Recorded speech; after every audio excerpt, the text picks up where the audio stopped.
Good morning, students. I'm back once again with some knowledge on 3 units of this particular chapter 9.5, 9.6, and 9.7. So let us discuss about these three things in this present video. 9.5 talks about data analysis and interpretation, presentation of data, statistical methods, and techniques. Let's see what is it. The first is analysis. You know very well, analysis is nothing but separating a whole into its constituent parts. If a very big concept is given to you, you will divide it into various groups based on your objectives, based on your requirements. That is what we call as an analysis. When it comes to data analysis, please understand we have got a statement of the problem for your research work. You have well-defined set of objectives. Based on the objectives, you prepare a questionnaire or a schedule or interview.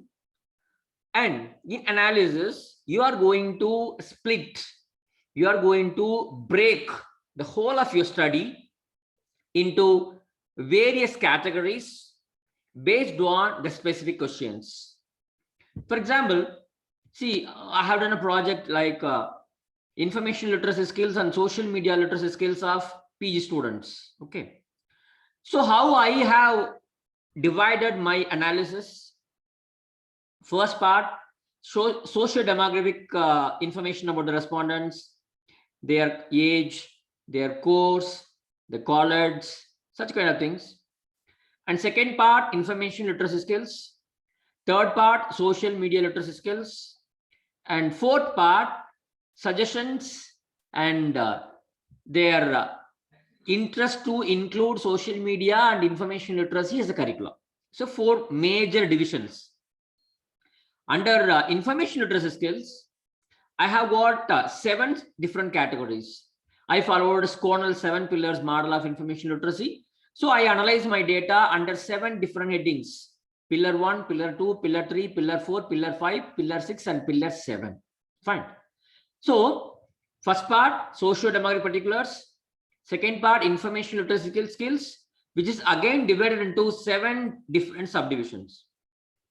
Then in terms of social media literacy skills, see, we have developed our own social media literacy skills model, which has got 10 pillars. So social media literacy skill is broken into 10 components, pillar 1 to pillar 10. So this is how we have arranged the same way. So based on your topic, your research topic, based on the objectives and the questionnaire you frame, you will divide the entire questionnaire into the convenient and systematic compartments, and you're going to analyze the data. Fine, good. Basically, we talk about 2 different kinds of analysis. One is qualitative analysis. Here, the analysis is not based on any precise measurements. We have not asked any quantitative data from the respondents. We have got only qualitative data. Something like social analysis, their background, their educational background, their nativity, those kind of things. We are seeing which is the biggest class, the smallest class, which is most important concept identified by the respondents, which is the least important concept notified by them. And we arrange students and rank the students based on their brightness, based on their performance, those things. So they're all qualitative analysis. Then comes quantitative analysis. So this particular analysis is used to analyze the data which has got some numerical value. Fine. So that means you have collected the data in numbers.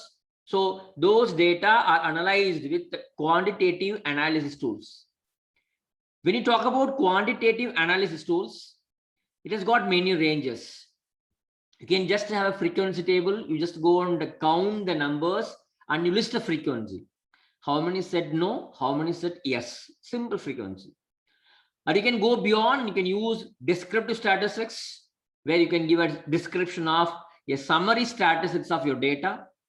And then you can go ahead with all other statistical tools with various statistical analysis. Fine. In quantitative analysis. Okay. So when you talk about the analysis, These days we started making use of statistics for the purpose of analyzing the data, whatever you collected. So what statistics is going to do? See, statistics will help us to know two things. The first thing, we will be able to find out what are all the characteristics of the study units. The study units can be the library users, or faculty members, or students, or libraries, or research, or anything. So first thing is, you are trying to find out the characteristics. Secondly, you are trying to see, is there any pattern of relationship that exists among the variables? So many variables are independent variables, dependent variables. You are trying to find out, is there any relationship that exists among the variables? So statistics will help you to reach both these destinations. Good. Now, what are the various types of statistical measures? So we have measures of central tendency, where we talk about the average. So we have got mean, mode, and median. So mean is nothing but the average, total divided number of items. Then mode, the most frequently occurring item in a distribution mode. Then median, the centermost part of your data. So they're all talking about central tendency of the data. Then measures of dispersion. So they talk about how the data is deviating. If you take ranges, we take the highest value, lowest value, we find out the difference. That's the range. In case of standard deviation, we are trying to find out how the individual data values are moving away from the mean. Okay, to what extent the data is scattered away from the mean value. So we have standard deviations. Fine. Then comes measures of association or relation, where we talk about correlation. See, correlation means we take two variables, basically numerical variables, and we see, is there any correlation between these two items? Is there any linear relationship between these two items? For example, the height of students and their intelligence. Is there any correlation? Fine. Number of books available in the library, number of users. Is there any correlation? Amount of salary of 100 individuals and their savings. Is there any correlation? So the correlation analysis. Then comes regression. So regression, whenever there is a correlation, if you find that there is a correlation, there is a linear relationship between two variables, the next step can be regression. So in the regression, you are trying to predict, you are trying to forecast.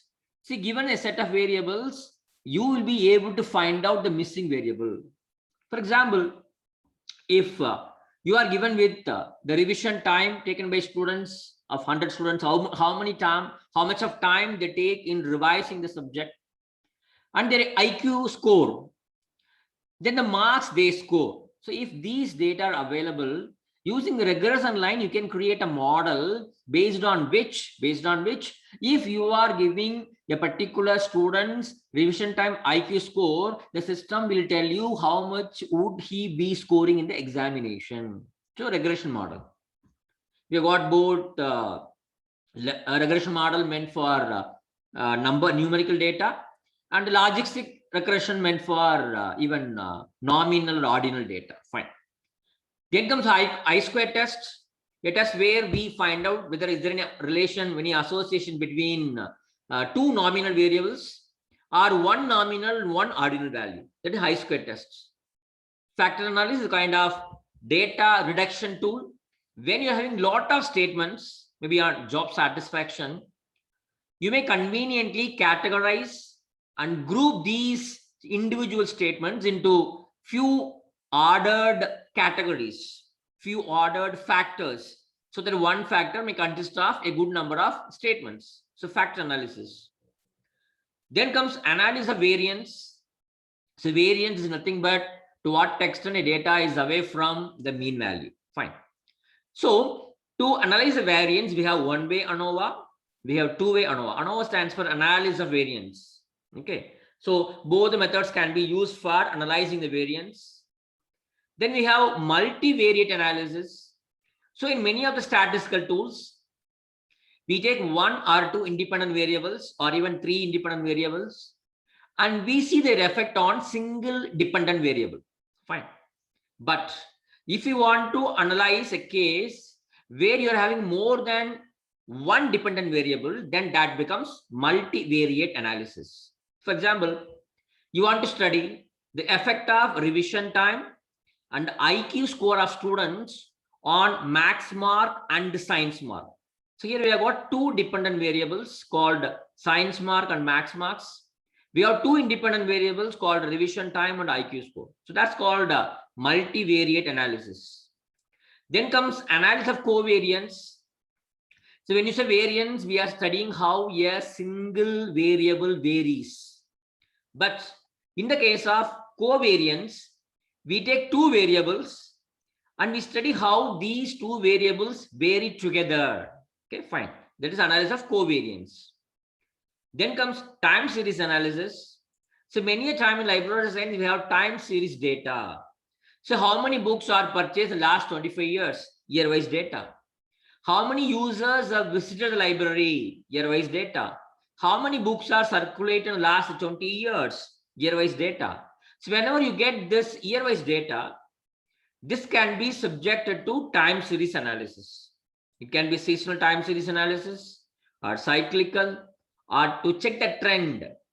See, if the number of books purchased by the users during the last 10 years are given, then using time series, you can find out if the trend continues, maybe the next year or next to next year, how many books may be purchased, may be procured, may be borrowed by the users.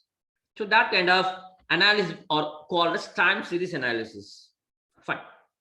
So the statistical test can be conveniently classified into parametric test and non-parametric test. Okay. See, parametric tests are powerful tests. Okay. And you need to conduct parametric tests only on the fulfillment of certain conditions. Okay. What are the conditions? One is the data should be normally distributed. Fine. You should check whether data is normal or not. First condition. Second condition, the data should be in numbers. Okay, the data should be in numbers. If these two conditions are fulfilled, then you can conduct parametric tests. We can have one sample t-tests. We have independent sample t-tests called t-tests. We have paired sample t-tests. See, if you want to test before and after condition, you can go for paired sample t-tests. For example, in my research, I employed paired sample t-tests. See, before automation, how many books a library was able to issue in a week? After automation, how many books they are able to issue in a week? Is there any effect of automation? So we can use paired sample t-tests. Fine. Then comes one-way ANOVA. Then we have two-way ANOVA. In the one-way ANOVA, we have one independent variable and one dependent variable. In two-way ANOVA, we have two independent variables and one dependent variable. Fine. And repeated methods ANOVA, if just like paired sample t-test, if you got repetition again and again, you can go for repeated methods ANOVA also. So the independent sample tests are employed when your independent variable is having two levels. You take gender, male and female. Okay. Course of study, UG, PG. So whenever your independent variable is having only two levels, you can go for independent sample t-tests. If your independent variable is having more than two levels, for example, nativity, rural, urban, semi-urban, education qualification up to 12th standard, UG, PG, PhD. So 4 levels. In that case, you can go for one-way ANOVA or two-way ANOVA. Fine. Then comes Pearson coefficient of correlation. I told you, whenever there are two numerical figures, you want to examine the linear relationship that exists between the variables, you can go for correlation, Pearson coefficient correlation study. They're all standard tests. They're all parametric tests. Then comes non-parametric tests. So when the data is not normally distributed, you have to go for non-parametric. And secondly, sir, my data is normally distributed, but the data what I have is not numerical in nature. So my data either is a nominal data or it is ordinal data. In that case, you have to go for non-parametric tests, which are also called as distribution free test. Fine. See, in parametric category, we have independent sample tests. Non-parametric, its equivalent called Mann-Whitney U test is available. The parametric, we had one-way ANOVA. In the non-parametric, we have its equivalent called Hutch test, Kruskal-Wallis test. In parametric, we had paired samples t-tests. In non-parametric, we have Wilcoxon matched pair tests. In the parametric, we had Pearson coefficient correlation. And here, in the non-parametric, we have Spearman rank correlation. And very important, yet another non-parametric test is chi-square test, where you are trying to find out the association between two nominal variables or one nominal variable and one ordinal variable. Fine. These are all non-parametric tests. Good. So data analysis is done so that we will be able to get some valuable results of the problem. See, normally when you collect data, you collect data from 400 students, 500 people, 10,400 records. See, large volume of data is there. So this large volume of data is condensed, is summarized and presented just because of this data analysis tools. And what is coding? So whenever you are converting your responses into a set of numbers, so you put tally mark, all those things you count, no? That's called coding. Then comes the data cleaning. That means after collecting the data, you go through the data, you proofread the data so that you can find out and correct some errors. That's called data cleaning. So basically, we've got two different kinds of statistical tests. One is descriptive, another is inferential. So descriptive is nothing but a summary statistics, mean, median, mode, range, standard deviation, quartile, kurtosis, skewness, all those things are descriptive statistics. What about inferential statistics? All the hypothesis testing tools are called as inferential statistics. So what is important about this inferential statistics? See, in inferential statistics, we have a sample of data. We do the analysis. After getting the findings about the sample, we are applying the findings of the sample to the overall population. Because we may not be able to collect data from the entire population. We have collected the data only from the sample, but the findings of the sample will help you to understand the population. So the findings will help us to estimate the population mean. That is why it is called inferential statistics, which is also called as statistical analysis. Fine. Fine. Next one is data presentation. So presentation of data presentation is nothing but the process where we are trying to organize the data. So we have conducted so many statistical tests and all. Now we want to present our data. How we have to present our data in a logical manner, in a sequential manner, in a meaningful manner. We have to present the data. How we can present so? We have got three different methods for presenting data. What are they? One is textual presentation. So you simply write a paragraph. See, I conducted a study among 400 students. I found that out of them 200 are from native of Kerala, 100 are from Tamil Nadu, 80 are from Karnataka, and 20 are from Telangana. So this is, we are simply giving an expanded form of your findings using the text, the textual presentation. Then comes tabular form. See, whatever variables, whatever categories, whatever attributes you want to display, you are making use of rows and columns. That is called a tabular presentation. Okay. So basically, people say there are two rules which you have to keep in mind whenever you are preparing tables and texts. There should be an independence of tables from text and text from tables. That means people should be able to see just your table and understand everything without the need to read the text. In the same way, people should be able to understand everything from text. They need not go and see the table. Both should be of independent in nature. Both should be self-contained. Okay. And third form is graphical form. So whenever your data is having some variations or some changes or take place in your variables, in those cases, you can depict those variations or those changes in a pictorial form, in a diagrammatic form. That is called as graphical presentation. See, you can see two different kinds of tables in the screen. The left side, you have a simple table where frequencies are listed. The right side, you have compound tables, contingency tables, or cross tabulations. All the three are one and the same. Here, you have got two things, columns and rows. Here, in the columns, you have course, BA, BCom, BSc. In the rows, you have how many children have passed, how many children have got supplementary examination, how many students have failed. So the students and their attributes in a 2 into 2 table, contingency table. It can be even 2 into 3, 3 into 4. It can be anything. Fine. Then what about graphical presentation? See, we make use of n number of graphs and charts for the purpose of graphical representation. For example, we have a single line graph. You can see age and number of students, single line graph. Multiple line graph, age of students, but instead of one college, we are showing the age frequency of students belonging to 3 colleges. Each college is represented by different kind of line. This is a multiple line graph. Then comes pie chart, where, see, in school days, we say it is a chapati chart. Okay, the 100% is divided into all the components.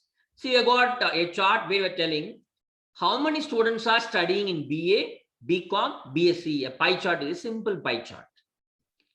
Then comes enhanced pie chart, where we are showing whichever group, whichever course is having more number of students. We want to emphasize, we want to show them separately. So it is shown separately away from the remaining groups.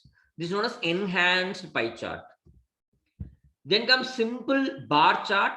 We have a bar to represent every age. We have multiple bar chart. See, for example, BA students, how many passed, how many supplements, how many failed. Okay, it is a multiple bar chart. Then comes component bar chart. In the single bar itself, see, the previous case, BA has got 3 bars, BCom 3 bars, BSc 3 bars. Here, in both these charts, we are having only 1 bar to represent a course. But here, if you take BA, it has got 3 components. See, number of students passed, number of student supplements, number of students failed. A single bar with the component showing all 3 levels. Here numbers are given. Here percentage is given. So it is called as percentage bar chart. Okay. Then comes histogram, where you can see the high peaked ones in the middle and the extreme left points and extreme right points. Histogram, which is normally used for testing the normality of data, histogram. Then comes frequency polygon, a graph which shows the frequency distribution of a data. The same histogram you can take, you can join all the points, that becomes a frequency polygon. Otherwise, even without a histogram also, you can straight away go and draw a frequency polygon, no problem. Then comes ogives. So in all the examples, whatever we discussed so far, we are preparing charts only for showing the exact numbers. But when you are getting cumulative frequency of the numbers, these cumulative frequencies can be shown using ogives. So ogives can be either less than cumulative frequency or it can be more than cumulative frequency. See, instead of showing individual data, we are showing the cumulative data. Fine.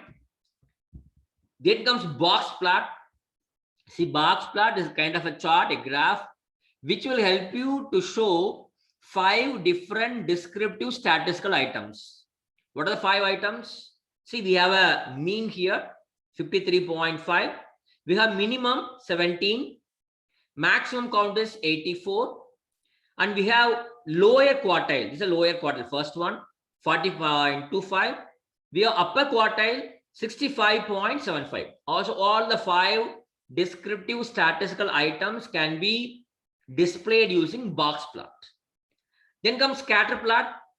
So whenever you want to find out whether is there any correlation between these 2 Any two variables, numerical variables, you can go for scatter diagrams or scatter plots. So this tells you, is there any relation between length of the rod, metal rod at various temperatures? So what is understood here? See, as long as the temperature increases, the length of the rod is also increasing. So there's a correlation. Fine. So these are all about data presentations. Fine. So data is analyzed, data is presented. What next? Here comes interpretation, data interpretation. See, this is a part of your research. It's a very complicated one, the most difficult one, the less structured one, where the researcher has to use his own perceptiveness and creativity, because you have to answer the question, so what? You got some results, so what do these results mean? For example, you found out that in your study, female children are spending more hours on Facebook than males. These are findings. So what does this finding tell you? So that is what you are going to explain in the area called data interpretation. So how to interpret your data? It's very simple. You got your findings. Your findings are to be matched with the already existing theories, already existing laws. You can check it, first point. And second, you can compare your findings with the findings of others. See, if you are doing a research about information literacy skills, already many people might have done studies on information literacy skills. So you can take the findings of others, and those findings can be compared with your findings. If there is a variation, you are going to tell why there is a variation in your findings. So that can be done. And thirdly, you should be able to summarize and justify the results. So whatever results you found out that in your library, number of students, those who are using a particular reference service is very, very less. You should justify why only less number of children are making use of that particular library service. Apart from that, based on all your findings, if there is a possibility, you will sit and formulate a new theory, a new model. So these are all part and parcel of data interpretations. Fine, good. Then comes unit 9.6. So here we discuss about various statistical packages. See, statistical package is nothing but an application software that can be employed to analyze the data you collected. Fine. We have got both commercial softwares and free and open source softwares. If you take commercial software, the very, very popular one is SPSS, Statistical Package for Social Sciences. And as far as free software is concerned, many are available in the markets. We have PSPP, CoStat, we have SOPHAStats. SOPHA stands for Statistics Open for All. We have StateX, OpenState, SolveState, so many are there. And even there is something called MicroStat. And even there is a statistical package which was developed by Macquarie University called SPID. So many such packages are there. See, very, very simple package. What everybody has is MS Excel. Okay. So MS Excel helps you to do all the minimum things.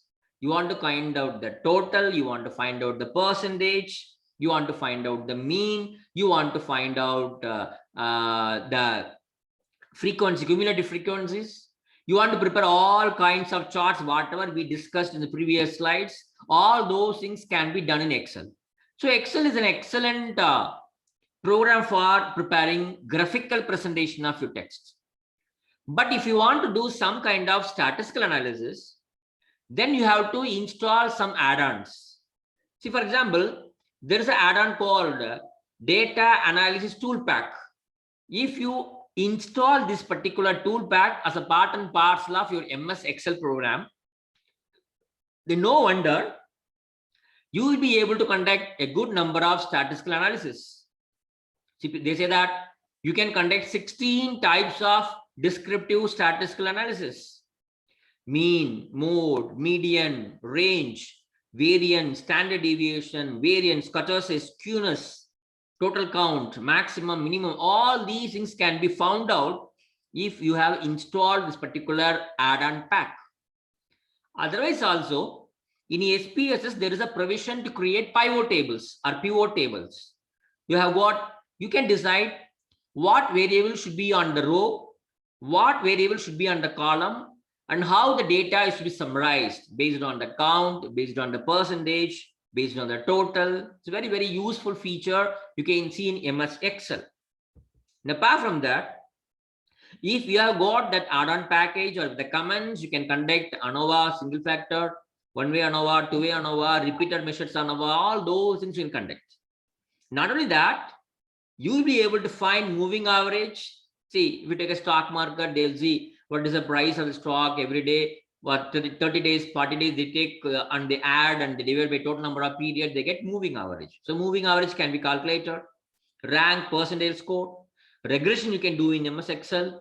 If you want to generate random numbers, that can be used for your sampling design. Even random numbers can be generated in MS Excel. So these are the features of MS Excel as far as statistical analysis is concerned. Fine. Then comes SPSS, a commercial package from IBM now. Very, very sophisticated, very customizable, a superb software for analyzing any volume of data. It's very simple. It keeps the data separately and the output separately. It is very effective and easier to use. For example, this is a screenshot of SPSS version 23. You can see here, this is called variable view. So whatever variables you have created for your research, they are all available in variable view. See, there are variables like course, university, gender, age, then UG degree, PG degree, then all the variables. Then comes the data view, where you can see the data. Name of the university that student belongs to, the course they study, their gender, their nativity, their UG degree, PG, the answers, data values. If you come to analyze menu, it has got all kinds of statistical analysis. Whether you want to have descriptive statistics, you want to create custom tables, you want to conduct one sample t-test, independent sample t-test, paired sample t-test, one-way ANOVA, or you go to GLM to conduct two-way ANOVA. You want to conduct correlation studies, go for correlate, where you have bivariate correlation, you have normal correlation, fine. Then you can conduct regression analysis both for numeric data and for nominal data. We have classify, cluster analysis, scale, dimension, we have factor analysis, scale, you can check the reliability of the data. And we have non-parametric, I'll just show you. So under non-parametric test, I have got everything, whatever you want, whether Mann-Whitney test, you want Kruskal-Wallis test, you want case one sample test for testing the normality of the data, all the non-parametric tests, chi-square, all available under the head non-parametric tests. Then SPSS also is having a wonderful provision for creating all kinds of charts for graphical presentation. So go to chart menu, you got bar chart, line chart, area chart, you got a box plot chart, you got a scatter plot, histogram, all kinds of charts can be generated. Fine.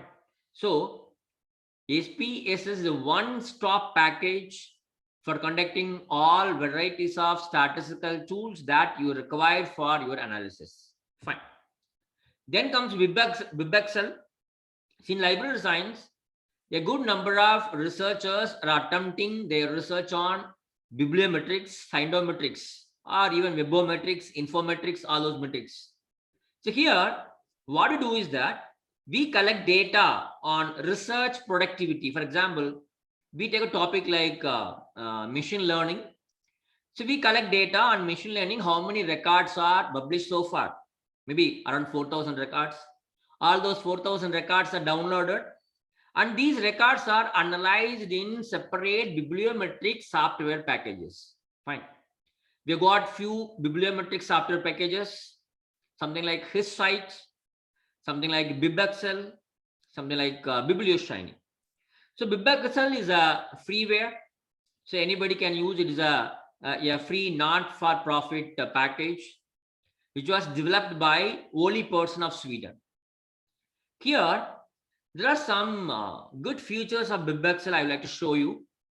One is frequency distribution. You can find out how many authors, which author, how many articles is written, titles, how many citations, any other field, maybe publisher, page number, total citations, number of references, language, source, page number, address, keywords, all those fields can be individually analyzed, no problem.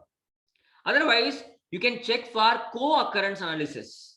What is a co-occurrence? Co-citations. Which two papers are always quoted together? Or which paper is always citing two papers together?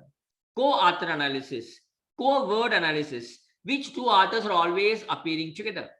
Which two keywords always appear together? So all these co-occurrence analysis can be done in BibExcel. Not only that, BibExcel provides two different methodology. One is whole count procedure and other is fractional count procedures. Two things are there.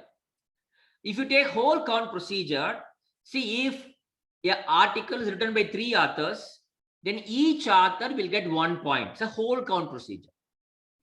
If it is a fractional count procedure, then if an article is written by 3 authors, the first author will get 0.33% of value, second author 1/3, third author 1/3. That's a fractional count. So both are possible in BibExcel. And apart from that, after analyzing the data, whatever result you get, the result can be exported to some other packages for further analysis. For example, you want to take the data available in SPSS to SPSS. That means you have got some results in BibExcel. This data you want to take it to SPSS for further analysis. So that is possible, that is permitted. Or you have done some co-citation analysis. You want to create a co-citation mapping using some visualization softwares like Viewers Weaver or Uninet, something like that. So what you can do is that you can take the output of BibExcel to Bajak or Bajek, a special data visualization software. You can take it, no problem.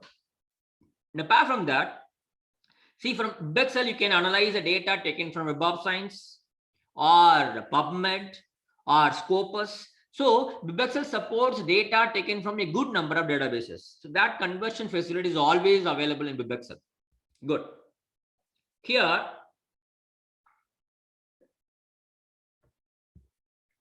you see the screenshot of BibExcel software. See, here is a place where you choose the file, choose and file, and here you can conduct frequency distribution. And this is a place where you can decide the field on which data is to be done. Here in the old tag, you will decide what is the field on which you want to conduct analysis. And here you set the parameter, and here you get the results. Fine. See, for example, this is a record I have downloaded from Web of Science.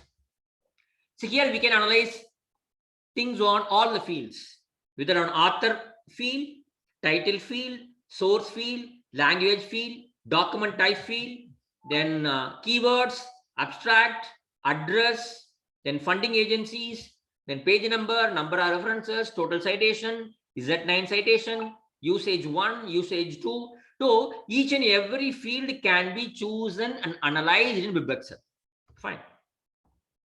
Here you can decide whether what kind of fields you're analyzing, whether you're analyzing whole field intact or you are analyzing fields where more than one values are there. If you take title, only one title, it is a whole field analysis. If you take author, sometimes more than one author may be available in a particular field. So there comes any semicolon separated field. So you can set all these parameters here.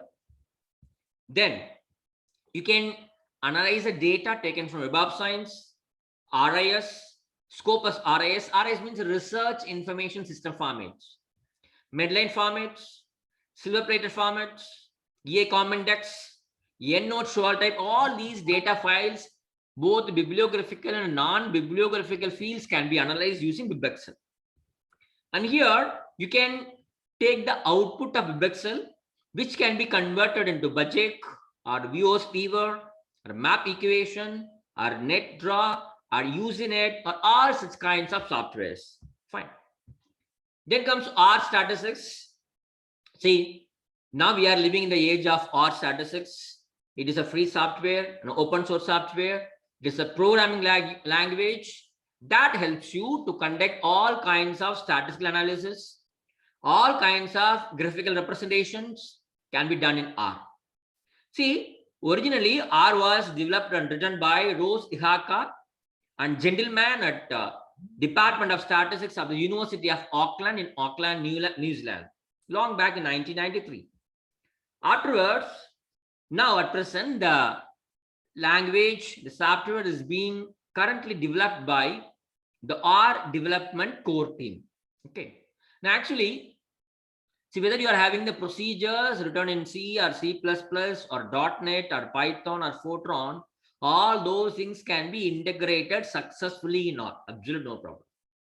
And R is freely available under GNU license.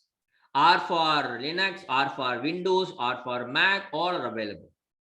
And R provides ever expanding library of statistical and graphical techniques. See, if you go to R, you have to make use of different packages meant for performing different kind of statistical operations. For basic statistics, you need to use a package. For generating graphs and charts, you have to make use of some other packages. So you are free to download already binary converted packages are available. You can download the R packages into your R language platform and you can do all kinds of statistical and graphical analysis. See, this is a screenshot of RStudio where you can see the file, what is being currently used. On all kinds of analysis you can do here. Or the right side, lot of packages are there. You can select the packages, you can download the packages, you can upgrade the packages. After choosing a package, the commands related to that particular package can be given in this lowermost part of this particular cell. You can try. So this RStudio has got 4 windows. Okay. In the right side, bottommost window is a place where you can choose packages. See, for example, there is a package called STATS, the R states package. All the descriptive and fundamental statistics can be done using this particular package. If you want a graphical package, there's something called ggplot, something like that. You can to download and you have to use it. Fine. So far we have talked about 9.5. data analysis, data presentation, and data interpretation. And we talked about various statistical packages. And here we talk about unit 9.7, where we have come to the last phase of our research work called presenting the report of what you have done. Fine. So not only that, in this lesson, in this unit, we talk about the style manuals, citation tools, reference management tools, anti-plagiarism tools, and so on. For example, so what is report writing? Why it is important? See, you have got very brilliant hypothesis in your research study. Your study is highly well designed. It is conducted in a perfect manner. It has got very striking findings, very unexpected inferences. So though you are having all these things, if you're not able to communicate it properly to others, it is of utter waste. So unless otherwise you are able to communicate your research findings, then the purpose of your research will not be served at all. So report writing is very, very consciously to be done phase of any research. In fact, this is the last step of any research work where the results of our research study are notified or communicated to others. And this step should be based on the principles of organization and presentation, how the report is to be written. See, if you're preparing a report to be submitted to a university to get a PhD degree, that is called as a thesis. If you're preparing a report and sending it to university to get your MPhil degree, it is called as dissertation. If you are writing some 6 to 7 page small report and send to a journal, It is called as journal report. So whatever it may be, research is to be reported. So what is the layout of the research report? So normally any research work can be conveniently divided into three components: preliminary pages, main text, and end matter. In the preliminary pages, you have first on the title page, then declaration, then certificate of the author and the plagiarism report. Then comes the preface or foreword written by the author, then acknowledgement, table of contents, list of tables, list of figures, list of abbreviations. So all these things are placed under preliminary pages. Then comes the main text, which is normally divided into 5 compartments: introduction, review of literature, research methodology, data analysis and interpretation, and findings, suggestions, and conclusion. These are normally found 5 headings of main text. Slightly it may vary also. The end matter, we have appendices, all the questionnaires, mathematical derivations, sometimes even include the publications of the researcher, and some tables which were not placed in the main text can be placed as appendices also. If there is a need, even you can have an index of alphabetical index of all the terms along with the page number of their occurrence also. Fine. In research, maybe a couple of centuries, we are using a lot of abbreviations: IBID, LOCCIT, OPCIT, VID or VAD. So VAD stands for see or refer to. Other things I'll show you. See where to use IBID. See, for example, you are writing your first chapter or second chapter or fifth chapter. You have taken some points from this particular book called Oscar Wilde, The Importance of Being Earnest. So you are citing it.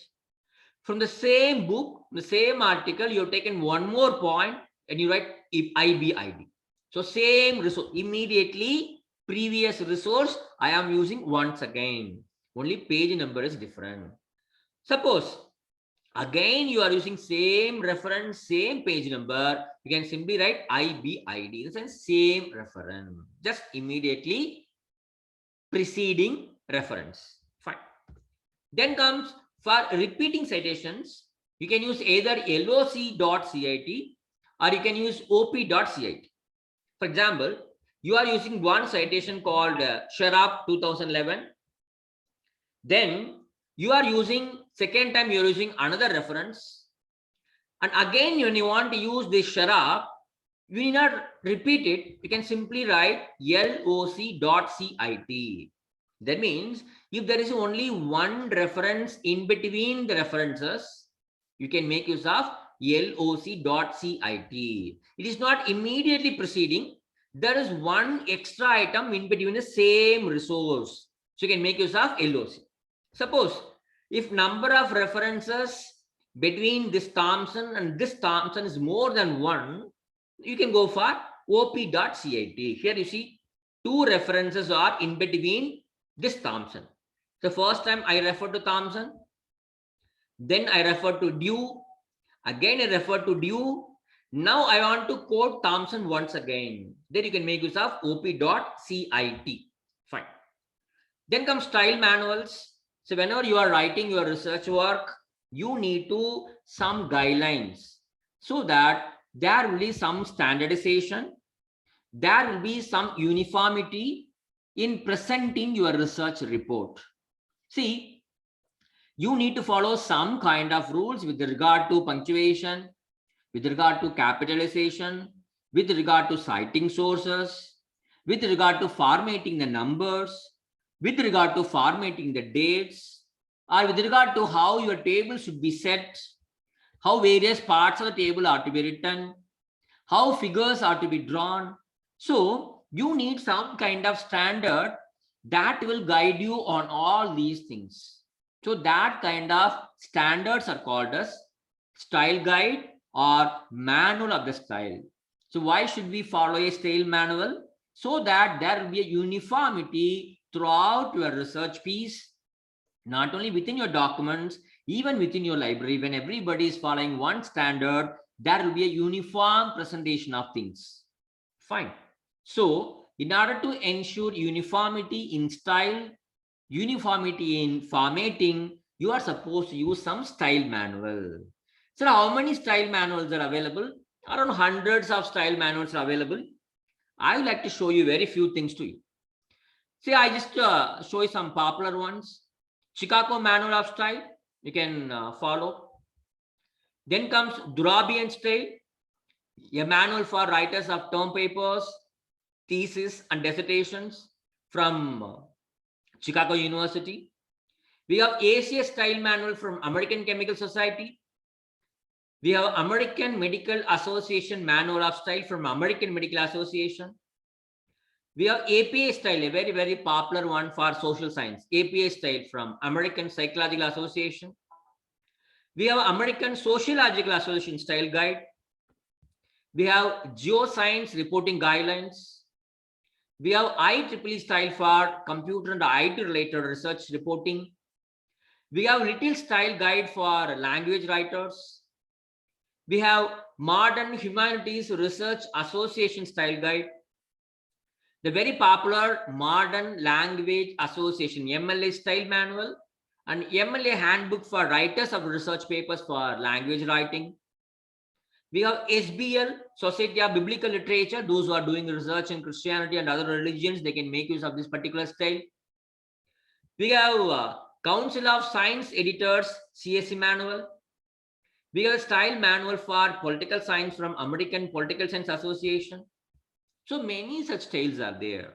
So you have to adopt any one standard for ensuring the uniformity in style and formatting of your entire research report. Fine. So then comes reference style management tools. See, whenever you are borrowing the ideas of others and you are incorporating those ideas into your research work, either in the introduction chapter or in the review chapter or in the discussion chapter, you need to provide two things. One is in-text citation. You should refer to the paper in the place where it is quoted. And at the end of the research paper, as references, as bibliography, as work cited, you should give complete particulars about the reference resource that you used. So, both for the purpose of preparing in-text citations and the list of references, many softwares are available. So, you can install the softwares. Some are free, some are commercial ones. So, you can generate in-text citations.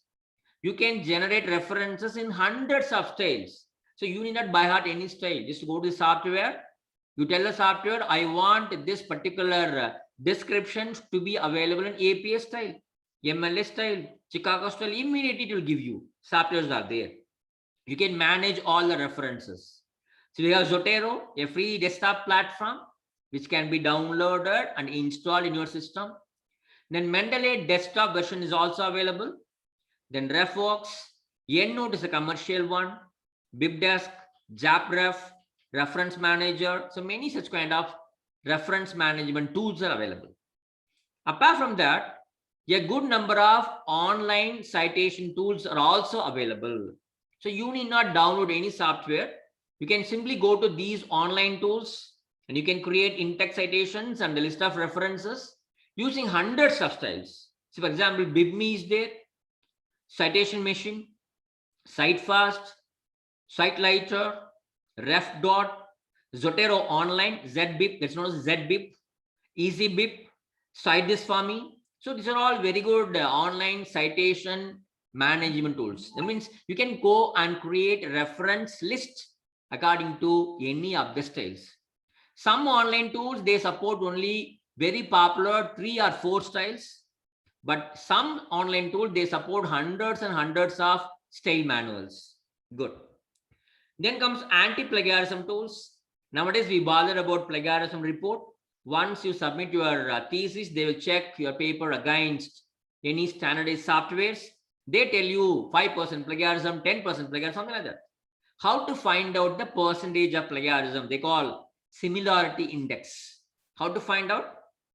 We have both free softwares and paid softwares. So free softwares, free anti-plagiarism softwares, DupliChecker, CopyLeaks, PaperRater, plagiarism checker, plug scan, plug tracker, these are all free. But the sense, free means they'll provide you limited facility. So at a time you can check plagiarism of 2 pages or 2000 words, something like that. Then comes anti-plagiarism tools, commercial ones, it's very popular ones. At present, all the universities in India, they are using Urkund. Urkund is a software from European countries. But recently they have changed the name of Urkund software because there is another European company called Plugscan. So both Urkund and Plugscan, they are joined together and they started a new product called Original. Original with the U in between O and R. Okay, Original. That's the name of the new software. Fine. Then comes the very popular Turnitin and iThenticate. Both are from USA and both are from the same company called Turnitin Incorporation. Good. Okay. Then finally, we are talking about evaluation of research report. So once your research is ready, we need to value your research report. What is the significance of the research you have done? And what about the purpose of your research, whether you are able to achieve the objectives of your research or not? What about the methodology and methods you used in your research work are reliable or valid and they are perfect? In order to understand all these things, you evaluate your research report once it is ready. To evaluate any kind of research output, many parameters are there. So what are they? We'll just see one by one. Here to see the abstract. How clear, how informative your abstract is. Whether this abstract is able to exactly replicate the entire research work. Then comes, let us talk about introduction. Whether your introduction is very simple, very neat, very coherent. It gives a very starting point for anybody who starts reading your research. And you have to discuss whether sufficient number of reviews are collected, they are analyzed properly, they are described clearly.